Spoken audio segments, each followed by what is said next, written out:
Nós temos aí perguntas sobre ferrugem, mosca branca. O doutor Madalosso, Marcelo Madalosso, vai estar conosco amanhã, mas hoje eu preciso saber de você especificamente sobre quais são as suas recomendações para o plantio da safrinha. Onde temos que olhar para baixo do solo? Exatamente, João. O que a gente precisa preconizar assim no plantio do milho, né? Ter o cuidado de ter uma umidade no solo, né? A gente tem várias situações de chuvas retornando nas regiões, né? Mas lembra, cada região é uma região, a gente vê muitas chuvas de manga ainda, né? Então, ter umidade no solo, a semente de milho precisa absorver em torno de 30 a 35% do seu peso para protundir raiz e seguir para a emergência. Isso ocorre ali nos primeiros 3 a 4 dias pós-plantio, né? Então, ela precisa de uma temperatura no solo entre 20 a 30 graus, precisa desses 35% de umidade em relação ao peso da semente, né? No solo, profundidade de 4 centímetros e uma boa distribuição. E, claro, sempre um bom contato com o solo, né? Ou seja, todos os cuidados da porteira para dentro ajudam na produtividade do milho, né? Isso é muito importante. O pessoal já está com milho comprado? Tem alguma indicação específica para alguma cultivar para a safrinha, professor? Todos os produtores que eu converso já estão com milho comprado há um bom tempo, João. Então, praticamente todas as fazendas já estão com milho em casa, né? Alguns devolveram, em função do atraso da soja, acabaram devolvendo um pouco da semente de milho, né? Alguns se arrependeram no meio desse caminho, né? Mas, a princípio, esse é o diagnóstico. O produtor está com a semente em casa, nós temos semente de alta qualidade, então, agora é fazer um bom plantio, né? Pós-colheita da soja. E lembrando que, como nós tivemos pouca extração nas áreas que estão produzindo menos de soja, né? Nós tivemos pouca extração, então nós já temos naturalmente uma fertilidade maior no solo, né? Que sobrou da soja, né? Então o produtor deve estar atento a isso também. Eu vou pedir para o Gleitos recolocar aquele mapa da Climatempo sobre o Pacífico, que é a mudança do aquecimento do Pacífico, do El Niño para a Laninha, que é para abril, maio e junho. Isso já está configurado. O Josué Alves Pereira, de Belo Horizonte, Minas Gerais, diz que Belo Horizonte está derretendo em água nesse instante, né? Enquanto que o pessoal do Paraná, principalmente do norte, reclamando de um calor extremo.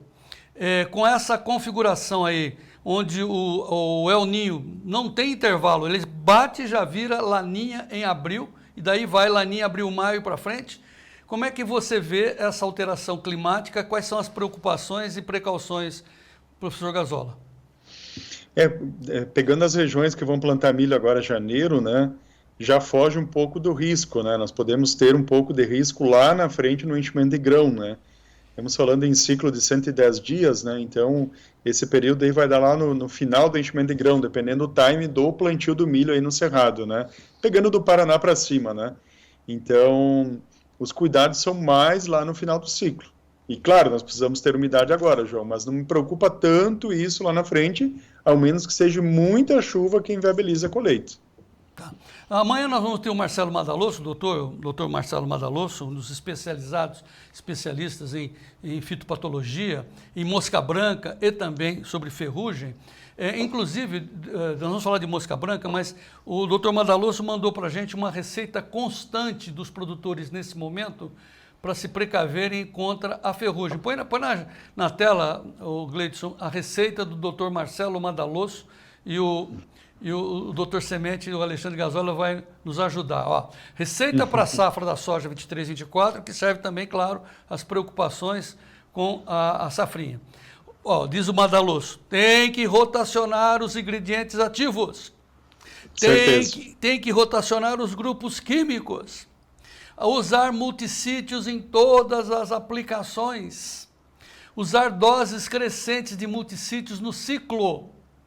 Compactar intervalos, professor, eu preciso saber disso, como assim, né? E morfolina, por que morfolina? Ele botou ali quase que gritando, o que o Madalosso quer dizer com isso, professor? Ele quer dizer que dependendo como está a pressão da ferrugem, a gente tem que encurtar o intervalo de aplicações, de acordo com cada produto que tu utilizou, está fazendo a cada 20 dias, traz para 15 dias, se a pressão continua, reduz, principalmente no final do ciclo, né? Então, são pontos importantes, né? Rotacionar produto, usar multissítio, isso é muito importante. E sempre estar dentro da lavoura, sempre acompanhar a lavoura, né?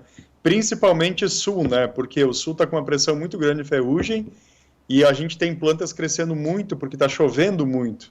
Então, as regiões que está chovendo muito, eu estou fechando muito a linha, ao contrário das regiões Cerrado e Norte, que está chovendo pouco, né?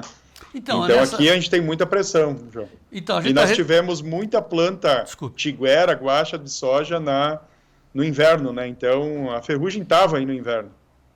Não, aqui nós estamos recebendo muitas informações, graças a Deus, nós temos a maior rede de informantes do agro brasileiro aqui no Tempo e Dinheiro, graças a Deus.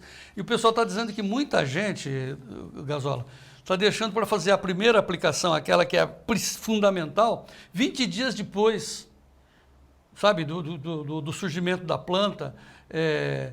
Parece-me que isso é um perigo, não? A gente tem a aplicação zero, né, que tem algumas recomendações de manejo, que pode ser utilizado ou não, dependendo do estabelecimento da planta, né, que é anterior ao fechamento de linha. Nós temos a primeira aplicação, que é crucial. Mas o que o produtor está pensando? Reduzir custos.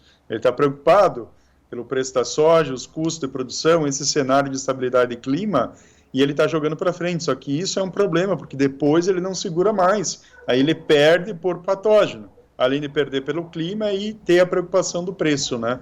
Então, focar no manejo da lavoura, é o que a gente sempre fala, né, João? Fazer a leitura do mercado e focar no manejo da lavoura, é isso que a gente precisa ter. Então, não deixar atrasar essa aplicação. Então, pois é, mas o Marinho Teixeira, o meu amigo lá de Itambaracá, está dizendo que ele está indo para a terceira, mas dentro de um dilema. Com esse calor e sem chuvas, a recomendação é não aplicar fungicidas. O que fazer? Aplica ou não? Ele está 12 dias sem chuvas, o Marinho, lá em Itambaracá. Tentar buscar um horário mais noturno, mas essa é a resposta que tem que dar para os formadalosos amanhã. Amanhã. Bom, e também vamos falar de mosca branca, né, professor? Sim. Está sendo um problema em muitas regiões. Lá no Muito norte. maior do que os últimos anos. Tá. Então, assim, amanhã, Dr. Marcelo Madaloso conosco aqui, dando um show de informações para que, mais uma vez, os produtores do meu Brasil sejam mais bem informados. Doutor Gazola, obrigado. Eu que agradeço, João. Vamos em frente. Abraço a todos. Amanhã, então, Alexandre Gazola, Marcelo Madaloso, num conjunto de informações técnicas para a gente avançar.